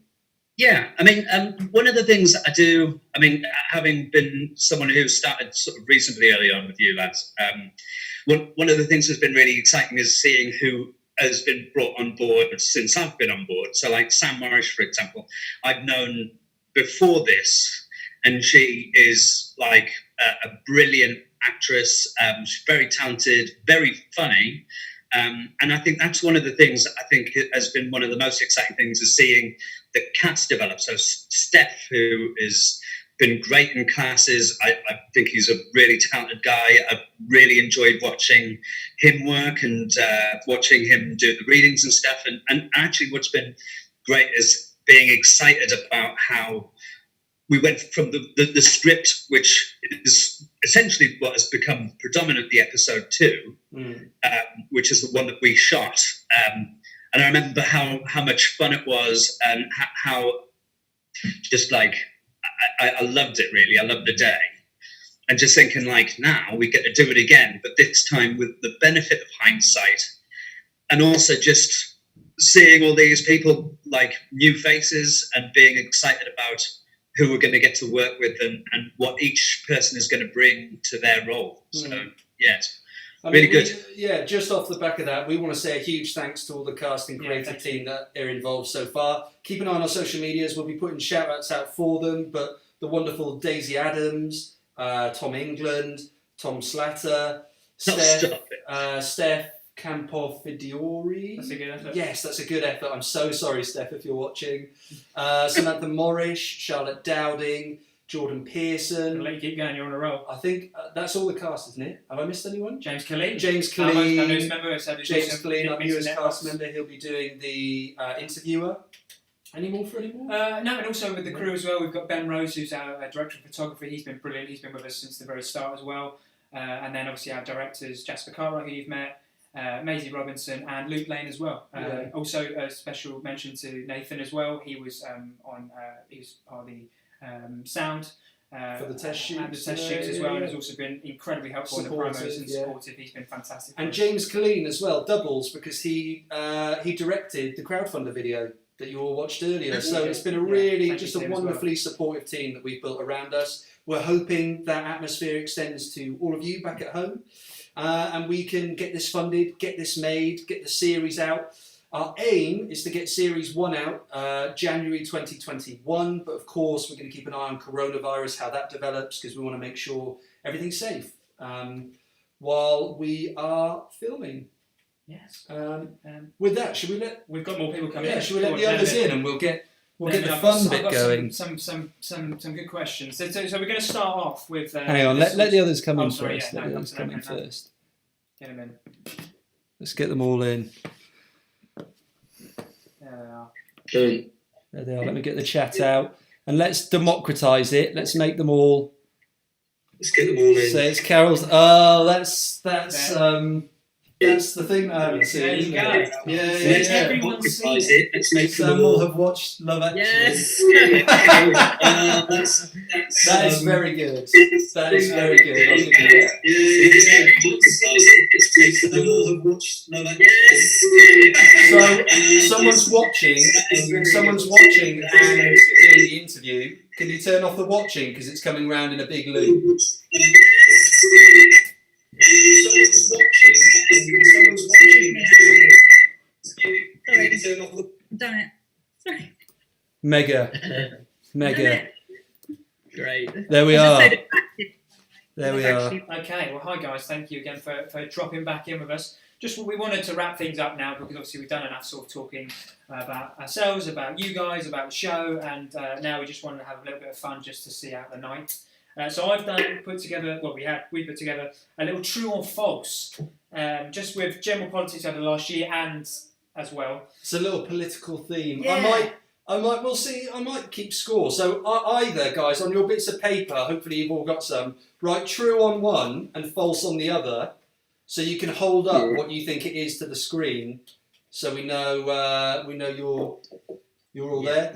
While the team are writing down true or false, feel free to play along at home, see how many of these you get. And like many of you, I was hosting, many of you might not have been hosting, but I did host a quarantine quiz throughout lockdown, so I'm used to asking lots of questions. I'm going to defer to Rob on this one. Huh? Rob didn't come to any. I've spent 3-4 hours a day with him. I wasn't going to bring it up, but Rob kind of prompted me to bring it up. So Rob didn't come to any. I thought he was coming, so I thought I won't hold it against you. Get in there first. It's fine. I think everyone might be ready. There's a little bit of writing still going. Lovely. So some of these are true, some are false. Let's see if you can. I like the spelling that you've got there, Tom. Well, false is spelt right, so there you go. Right. So there's a few trump cards in there, if you will, and that's how we're kicking things off. So this is the first one. Did Donald Trump suggest swapping Puerto Rico with Greenland as a genuine proposition? Right. 1, 2, 3, show. Yeah, they're all gone for true. I would say true as well. It is true. That was actually last week. That was. Yeah. He genuinely said that he felt. This is how I can say this. Yeah, this is his words. That he felt it was too dirty in Puerto Rico, and that Greenland was cleaner. Even in spite of the fact there are 2 million Americans still living in Puerto Rico quite happily, he wanted to swap them over. Maybe he thought they had loads of Dettol factories in Greenland, because obviously he thought everyone should inject themselves with it. So maybe that's... maybe the shower heads weren't, spraying enough water quick enough for him. Yeah. He was also worried about his hair a couple of weeks ago as Not well. many If you're watching Donald Trump, give us some money. Yeah. Thanks. Yeah, you've got enough, Yeah. haven't you? Yeah, you've Especially got- the 162 million you avoided in tax. you Whoa, know. let's not get too political. We'll I'm save that. so sorry. We'll save I that for went later. there. We'll save. And I did say as well, he apparently he's also been siphoning off money to his campaign and putting it into his own family business. So, Yeah. you know, Well, maybe then give us some of that. he's definitely got money to donate then. Everyone wants a So, family business. yeah. Anyway, we shouldn't get too bad. No, Yeah, you know, number two. Here we go, number two. John, True or it was false? nothing personal. Papers at the ready. Did Boris Johnson say his chances of being PM are about as good as the chance of finding Elvis on Mars or being reincarnated as an olive? I mean, It's very niche. It's very niche. We've got true from Samantha, true from Jasper, false from Tom and Elliot. I'm going to say true. That sounds really Boris because it's so niche. Yeah, it was in 2005 actually he said that, and it is true. It is true. How ironic. Yes. How ironic. How far we've come. This is just a random one. Looks like he's turned into an olive. This is more for your mind. It's actually not so much funny, but do you know? Tony Blair was originally a Liberal Democrat MP. I'm going to say true. that was a do you know. So. I know Nick Clegg was. Nick Wasn't Clegg? he? But Yeah. He was the leader of the Lib Dems. He originally was Conservative though. I'm going to say true. I think he was. It's I don't actually know, but false. it was It's around. actually false. I made that one up. Oh, there we go. Yeah. Damn it. Disguise. God damn it. Because Yeah. you definitely said this is I know. this is the do you know. See, it was a leading question. Yeah. It was a leading Yeah, it question. was. He got us. I mean, he got us all. I'm in that sort of, playing the politician, that sort of leading you on. How are you doing at home? Put in the comments how many you've got right so far. Could you continue? Yeah, okay. Jeremy Corbyn's wife claimed he was not good at housework, but he was a good politician. Not good at housework, but was a good politician. She probably just, I don't know, she won a rating as politician, so. I'm gonna say false because I feel like he would go around with a Hoover around his head. I feel like well, I can He's a imagine. duster. He I definitely can dusts. imagine Jeremy Corbyn. I was doing going to the say, I hoovering. think he probably only dusts. He doesn't do anything. Yeah. I mean, He he's a dusts socialist, so he would have to take part Oh, in yeah. everything. You know, He He'd would have do his to- fair share. Yeah, He's he got to would. practice what he preaches. For sure, for Yeah. sure. That's got to be false. It was in fact true. Oh, well, there you go. Oh, there you go. God damn it. Look Tom's at that back in the game. egg on face. You know. This is the Yeah. next one. There were Nigel Farage condoms at the UKIP conference in September of last year. Jesus Christ, please. I mean, I'm gonna say that's true. I physically can't allow myself to think this is true. I'm gonna say that's true, but I hate the fact that I think it's true. Yeah, I used one, and that's how my wife got pregnant. Oh dear. Yes, I didn't know. He actually went to Dulwich College. Yeah, he did. He went to Dulwich College around the corner. Yeah. I don't think they put him on the website though. I think they might. Unfortunately, that is true. What? Do you think he paid for them all? Do you think he paid for the brand? Tried and tested. Yeah. I think it was the only thing they knew they could get rid of. Yeah. Yeah, maybe. You wouldn't know, would you? Can we just move on quick? Yeah, let's move Can on. we move Yeah, on quick? let's So I go, feel yeah. really Do dirty you after not, do you not that think, though, that it would be the ultimate aphrodisiac for your arch-Brexiter? Like, oh, I'll just get me Nigel condoms out. Oh dear. That is not a mental image. Are we after the watershed? Are we after the watershed? Oh, we're 10 minutes before. Now you've got 10 minutes. There shouldn't be any children watching. So. I'll rattle through some more of these. So Boris Johnson ran in the 2017 London Marathon in a multicoloured onesie. That feels like it's true, but I'm going to say false because I don't think he'd make it round the marathon. No. He didn't make it. Surely I couldn't run I don't think he'd make it that. round. Yeah, that's a fair point. I can't see him getting around the marathon.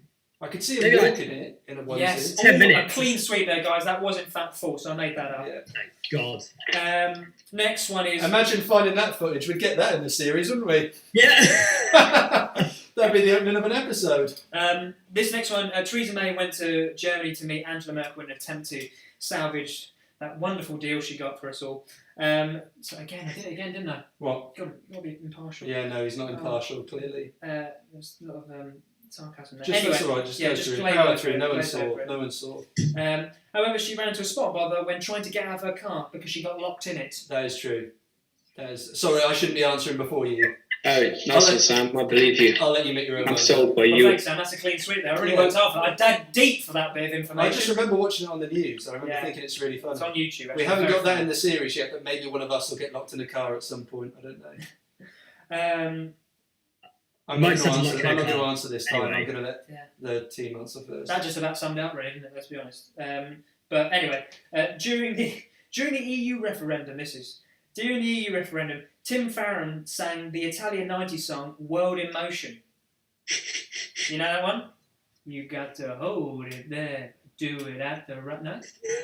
Yeah, I know the. Yeah, I know the one. I don't know. I was just even thought. I was thinking. It's kind of hope you're going to join in, like Pam and Gavin and Stacey, you know? Sorry, I missed out on that one. Or Sam. I think that's so absurd that it must be true. It is true. Yeah. Tom Slatter missed out there. Yeah. That's what's up. Tom's gone. He's Can't lost beat it. John Barnes' version of that. I mean, it's just absolutely unbelievable. It is But he had to go miserably. What number are we on? We've got 3 left. Sorry, Three Sorry. left. Upon visiting the White House, Kanye West claimed. This is another Trump one. Another Trump card. Upon visiting the White House, Kanye West claimed Donald Trump was like the father he never had. Oh. That is true. I'm gonna say it's true. Yeah, it's a clean sweep. That was true. Yeah. That was true. Yeah. You can see the resemblance. Oh yeah. I feel like the Trump ones. I feel like it's a safe bet that the Trump ones are true because it would be really hard to make anything up about Donald Trump because. And to make it sound as ludicrous. Yeah, because everything he does is Yeah. It's crazy. Sorry, Donald. I still want you to donate some money to us. Yeah, please donate. Thanks. There's no offence. Number nine. Michael Gove's middle name is Mildred. I really want this to be true. No, it is false. I pinched that. It's actually Chandler Bing's middle name in Friends. Are any Friends fans out there? They probably guessed. Probably guess. Yeah, absolutely. But I thought. And then last one, Theresa May once confessed to running through fields of wheat in an adventurous act of defiance in her youth. That is defiant. I think everyone remembers.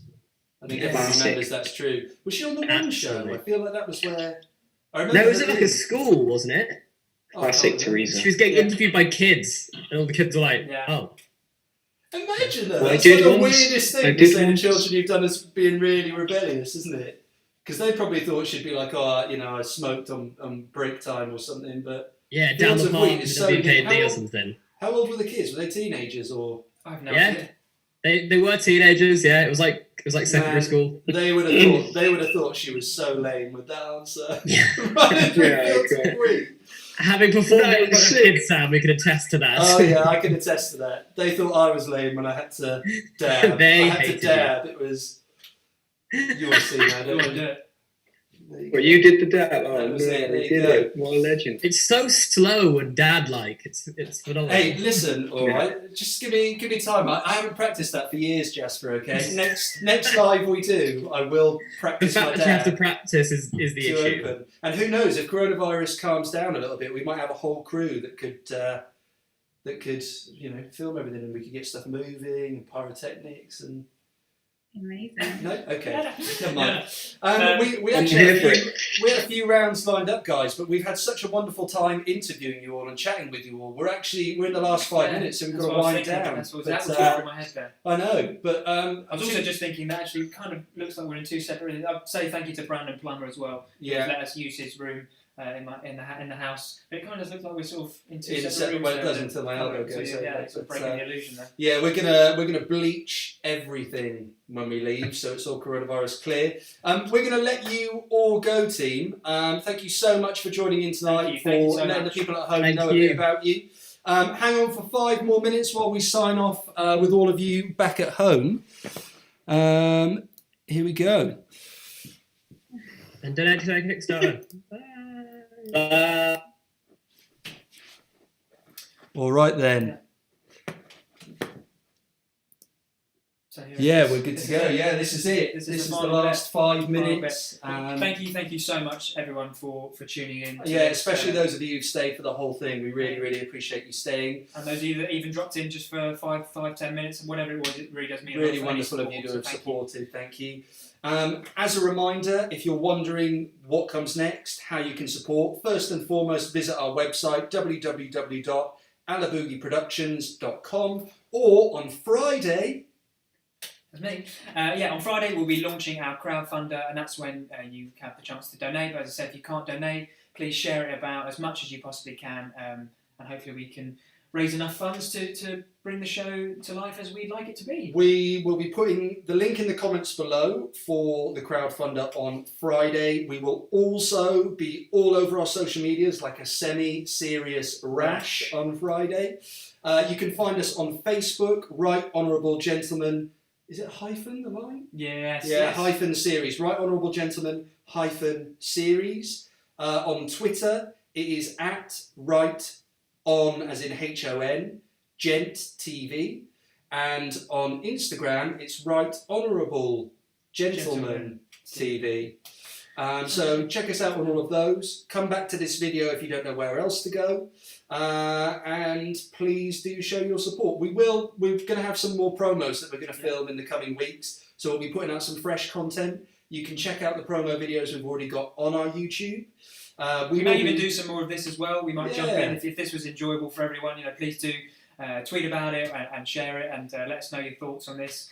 Even if you didn't like it, I mean, you can share that too. That's okay. Yeah, no, preferably not. Please don't. Preferably not. If you didn't like it, then thanks for tuning in anyway. But if you did like it, please, like we said, tell all your friends, share, and leave us a positive comment, leave us a like, and if you haven't already, please subscribe to our YouTube channel. He's been Robert Rickman.